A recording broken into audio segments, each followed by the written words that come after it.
রাজনীতিতে নাকি শেষ কথা বলে কিছুই হয় না, আর বঙ্গে তো সেই সম্ভাবনা আরও প্রখর।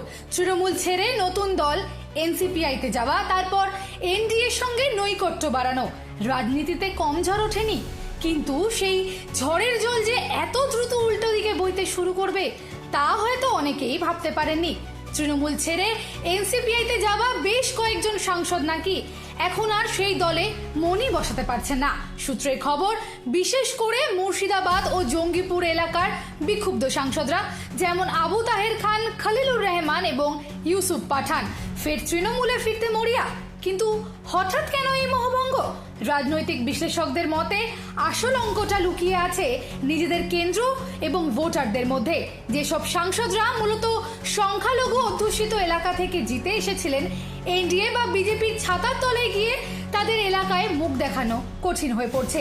এনসিপিআইতে যোগ দেওয়ার পরও দলের অন্দরে সঠিক স্বীকৃতি না পাওয়া এবং নীতিগত অস্বস্তি সব মিলিয়ে এখন তাদের একটাই লক্ষ্য, ফের ঘাসফুল শিবিরে ঘর বাপসি। সম্প্রতি দিল্লির এনডিএতে ডাকা মঙ্গল মিলন বৈঠকেও কিন্তু অনুপস্থিত ছিলেন এই তিনজন সাংসদ, এমনটাই শোনা গেছে।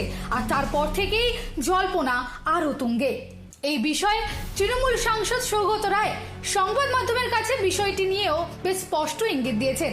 কিছুদিন আগে একটা ছবি এসেছিল সামনে, যেখানে দেখা যাচ্ছিল জেপি নাড্ডার সঙ্গে বসেই খাওয়া দাওয়া করছেন সাংসদ সৌগত রায়। কিন্তু সেই বিষয়ে সব জল্পনা উড়িয়ে দিয়ে তিনি জানান, তাদের মধ্যে কোনো রাজনৈতিক কথা হয়নি, তবে বেইমানি করে যারা অন্য শিবিরে যোগ দিয়েছিলেন তাদের বেশ কয়েকজন বিশেষত সংখ্যালঘু সাংসদরা যে তৃণমূলে ফিরতে মরিয়া তা নেত্রী মমতা বন্দ্যোপাধ্যায়ও জানেন, এমনটাই জানিয়েছেন সৌগত রায়। সংবাদ মাধ্যমের সামনে মুখ খুলে দমদমের এই সাংসদ আরও স্বীকার করেছেন, বিক্ষুব্ধ এই সাংসদরা নিয়মিত তার সঙ্গে যোগাযোগ রেখে চলেছেন, তবে দল বদলুদের ফেরা কিন্তু অত সহজ নয়, এটাও স্পষ্ট করে দিয়েছেন তিনি।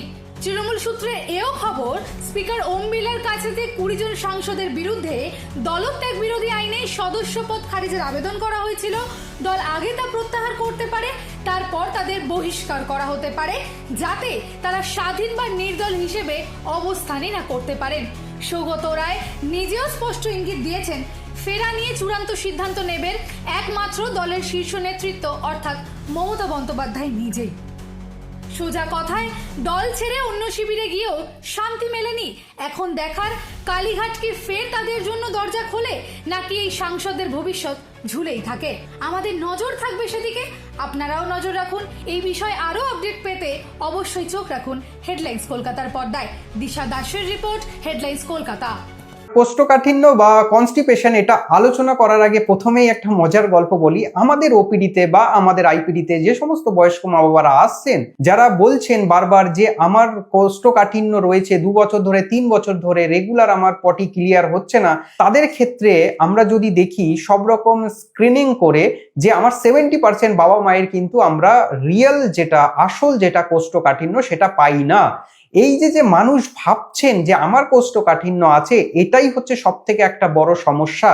এটা কি রকম, আমাদের যদি কোষ্ঠকাঠিন্য হয় তার ডেফিনেশন অনুযায়ী আমাদের সপ্তাহে 3 বার বা 3 বারের থেকে যদি কম কেউ পটি করেন বা স্টুল পাস করেন, এবং তার সাথে সাথে যদি তাকে ডিজিটাল রিমুভ করতে হয়, বা আমরা পটি করার সময় যে স্ট্রেংথ বা যে প্রেশার দিই সেটা 25% যদি বেশি দিতে হয়, এবং আমাদের হার্ডনেস অফ স্টুল যেটা রয়েছে, ব্লিস্টার যে ক্লাসিফিকেশন রয়েছে, সেখানে যদি শক্ত পায়খানা হয়ে যায়, একেবারে ছাগলের দানার মতো পটির মতো পায়খানা হয়, তাহলেই কিন্তু আমরা কনস্টিপেশন বলি।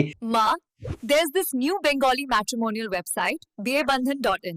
It's safe, verified, and just for us. Really? देर न करें, आज ही रजिस्टर करें।